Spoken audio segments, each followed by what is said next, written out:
માનવ પરિવાર ટ્રસ્ટ ભોજનની વ્યવસ્થા અને ભોજનની વ્યવસ્થા નિહાળી રહ્યા છો, આવો વાત કરીએ આ ભોજનના દાતાશ્રીની.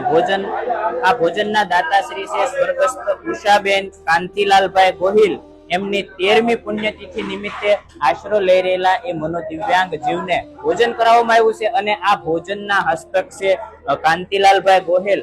હાલ તેઓ યુકે લંડનમાં રહે છે અને ઉષાબેનની 13મી પુણ્યતિથિ નિમિત્તે આશરો લઈ રહેલા એ મનોદિવ્યાંગ જીવ આ એવા લોકો છે કે રસ્તે રઝળતા, ભટકતા, ઋતુઓથી પીડાતા. હવે આ લોકો પાસે એનો પોતાનો પરિવાર નથી, પરંતુ એનાથી વિશેષ માનવ પરિવાર ટ્રસ્ટ એ જેનો પરિવાર છે અને એવા ઘર, કુટુંબ, પરિવાર વિહોણા 500 કરતા વધારે મનોદિવ્યાંગ ભાઈઓ અને બહેનોને પુણ્યતિથિ નિમિત્તે આપે ભોજન કરાવ્યું છે. અને કાંતિલાલભાઈ, ખાસ હું આપને રિક્વેસ્ટ કરીશ કે જ્યારે પણ તમે ભારત આવો, ચોક્કસ આ માનવ પરિવાર ટ્રસ્ટની વિઝિટ અને મુલાકાત લઈ શકો છો.